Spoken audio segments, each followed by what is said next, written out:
안녕하세요. 유튜브 광고 구조에 대해서 발표하게 된 소비자생활문화산업학과 신수용이라고 합니다. 목차는 유튜브 광고의 중요성, 유튜브 광고 종류들, 유튜브 광고 타겟팅 전략, 예상 질문, 참고 자료 순으로 진행됩니다. 여러분은 요즘 가장 많이 쓰는 앱이 무엇인가요? 저희가 직접 만날 수는 없지만 대부분은 유튜브라고 대답할 것 같습니다. 지난해 2019년 네이버 검색어 중 유튜브는 PC 전체 검색어 중 1위, 모바일 검색어에선 전체 2위였습니다. 이는 대중들이 유튜브에 얼마나 관심이 많은지를 시사하는데요. 때문에 기업은 어떻게 하면 사람들에게 영상 콘텐츠를 자연스럽게 노출시켜 이를 시청하게 하느냐를 중요한 문제로 삼고 있습니다. 이런 상황에서 우리는 유튜브가 어떤 방식으로 광고를 활용하고 있는지를 정확히 파악해 이 구조를 활용하는 능력을 키우는 것이 중요합니다.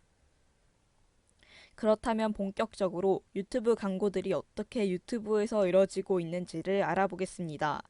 먼저 유튜브 광고 종류들에 대해서 알아보겠습니다. 유튜브 광고 종류들은 총 5가지로 분류할 수 있는데요.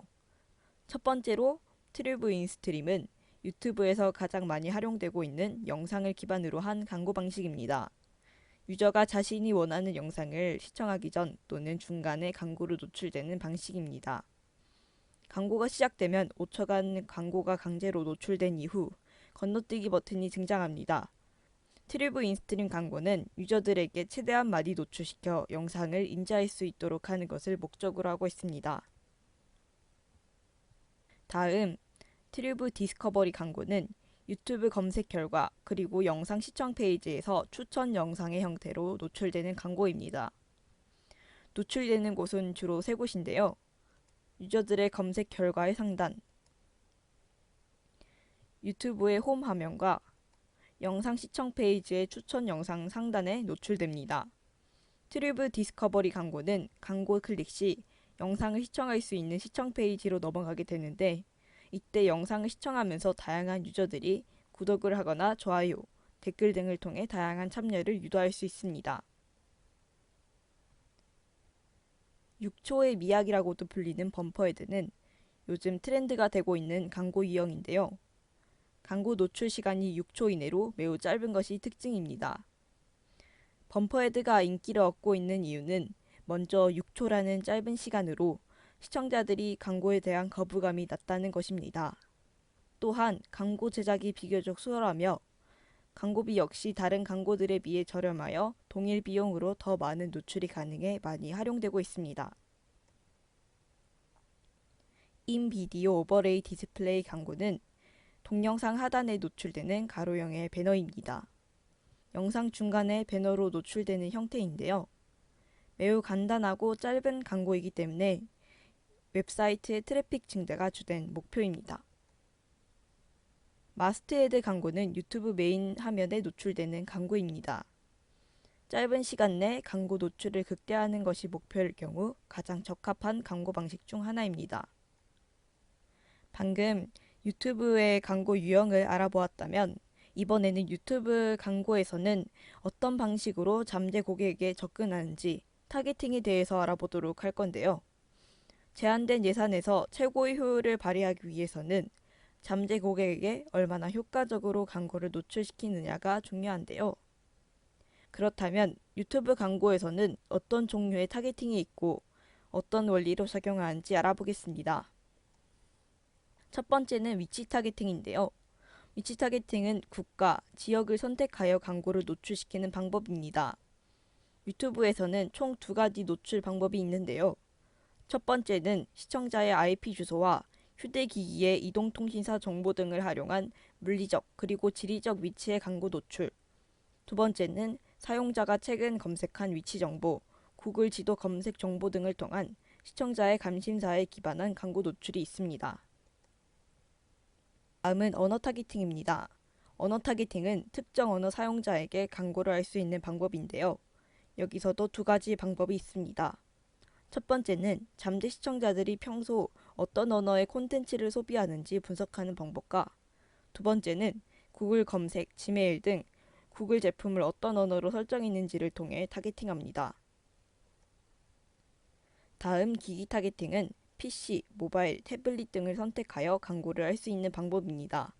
예를 들면 PC 노출만을 원한다면 PC에서만 광고를 내보내는 방법입니다. 컨텐츠 기반 타겟팅은 광고 영상이 가지고 있는 성격을 기반으로 광고를 노출하는 방법입니다. 쉽게 말하면 유튜브에서 광고에 관심이 있을 것 같은 시청자들이 주로 보는 영상을 분석해 광고에 노출시키는 방법입니다. 사용자 기반 타겟팅은 위치를 고려하지 않고 시청자의 성향만을 활용해 광고를 노출시키는데요. 총 두 가지 방식을 사용합니다. 지메일, 유튜브 등 사용자의 행동 패턴을 분석한 데이터, 그리고 유튜브와 구글에서 제공하는 광고를 통한 개인정보인 쿠키를 활용한 데이터를 사용합니다. 이런 방식을 통해 시청자들은 관심 있어 하는 내용의 광고 정보를 획득할 수 있습니다. 그 다음은 예상 질문들인데요.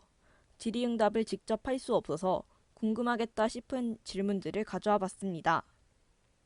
쿠키를 활용하면 시청자들의 개인정보 데이터가 수집되고 있다는 것이니 개인정보 침해의 위험성도 가지고 있을 것 같은데요.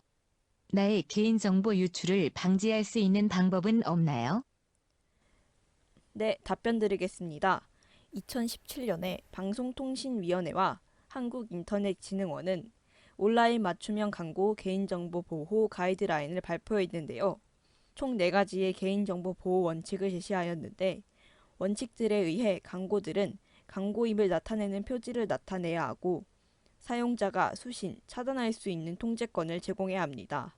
또한 광고 사업자는 수집한 개인정보를 보호하는 기술을 갖춰 관리하고 목적 달성이나 일정 기간이 지나면 파기하거나 안전하게 저장해야 합니다. 하지만 여전히 개인정보 보호에 대해서는 구체적인 방침이 없는 상황인데요. 그래서 정부의 강력한 개인정보 보호 규제 강화가 요구되고 있는 상황입니다. 제가 유튜브 광고를 하고 싶은데 방법은 없나요? 네, 가능합니다. 유튜브를 통해 광고를 하기 위해서는 먼저 광고를 할 수 있는 구글 애즈 계정을 만들어야 하는데요. 구글 애즈는 구글의 검색 광고, 유튜브 광고, 모바일 광고 등을 송출하는 광고 플랫폼입니다. 지메일로 계정을 만들고 광고비 결제 후 오늘 배우신 유튜브 광고 구조를 잘 활용하신다면 유튜브 광고를 할 수 있습니다. 다음은 제가 참고한 참고 자료입니다. 이렇게 유튜브 광고 구조에 대해서 설명드렸습니다. 저는 유튜브를 보다가 왜 이 광고를 나한테 보여줄까 의문을 가지면서 발표를 시작하게 되었는데요. 이번에 자료조사를 하면서 그저 스쳐간 6초라는 광고에도 이렇게 숨겨진 전략이 있었다는 것이 신기했습니다. 여러분도 유튜브를 보실 때 한 번쯤 들었던 생각인 이 광고가 왜 나한테 나타났을까에 대한 궁금증을 해결하는 시간이었다면 좋았을 것 같습니다. 혹시 질문하실 내용이 더 있으시면 댓글로 남겨주세요. 이상 발표를 마치겠습니다. 감사합니다.